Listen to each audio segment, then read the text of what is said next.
Les tirailleurs sénégalais étaient un corps de militaires appartenant aux troupes coloniales constituées au sein de l'Empire colonial français en 1857, principal élément de la Force Noire 1 ou de l'Armée Noire et dissous au début des années 1960.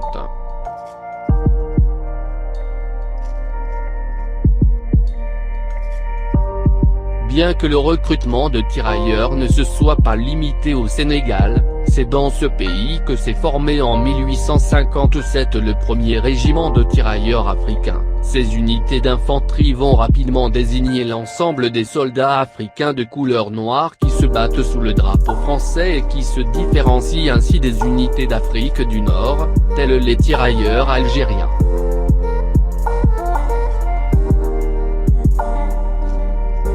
Fin novembre 1917, la France avec la complicité de Blaise Diagne, député à l'Assemblée nationale et commissaire de la République française, décidait de recruter plus 50 000 tirailleurs sénégalais pour assurer la victoire finale.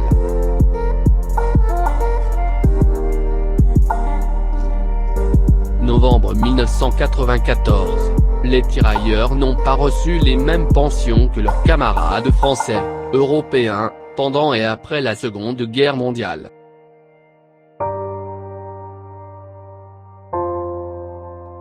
Les soldes et les pensions, leur versement comme leur montant, sont des questions récurrentes des deux après-guerre.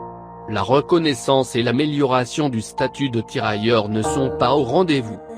Le taux de pension attribué aux combattants africains est inférieur à celui dévolu aux métropolitains, injustice que les tirailleurs ne sont pas sans souligner, d'autant que, comme ils le disent, les balles ne faisaient, elles, pas de distinction entre noir et blanc.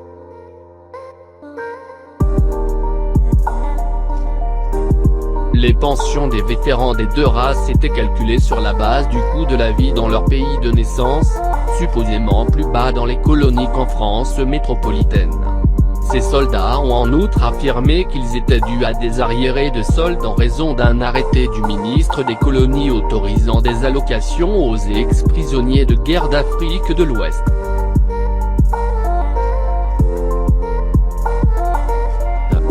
Cette discrimination a conduit à une mutinerie.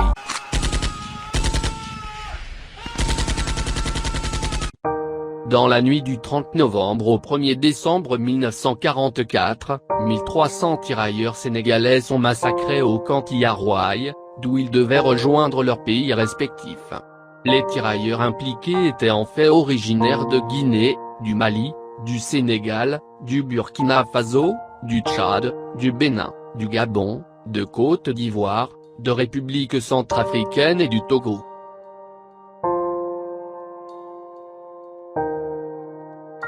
Depuis lors, nous demandons toujours justice et réparation à la France pour ce qu'il assimile à un crime odieux.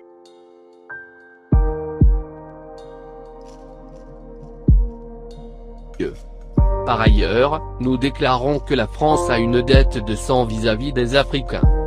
D'autres familles de victimes continuent de réclamer justice. En ce jour anniversaire du massacre d'ex-prisonniers de guerre à Tiaroye au Sénégal, le 1er décembre 1944, nous, familles des victimes, avons décidé d'alerter l'opinion publique afin que cesse toute désinformation, toute manipulation, toute falsification autour de ce crime commis par la France.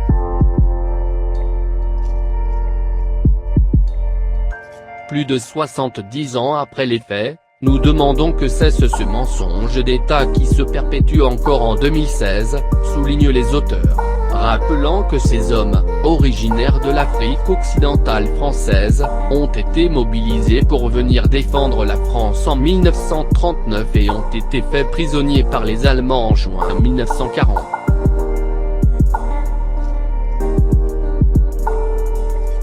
Jusqu'à aujourd'hui, la France continue à nous piéter, à voler nos ressources naturelles, à nous imposer sa propre politique avec la complicité de certains fils africains.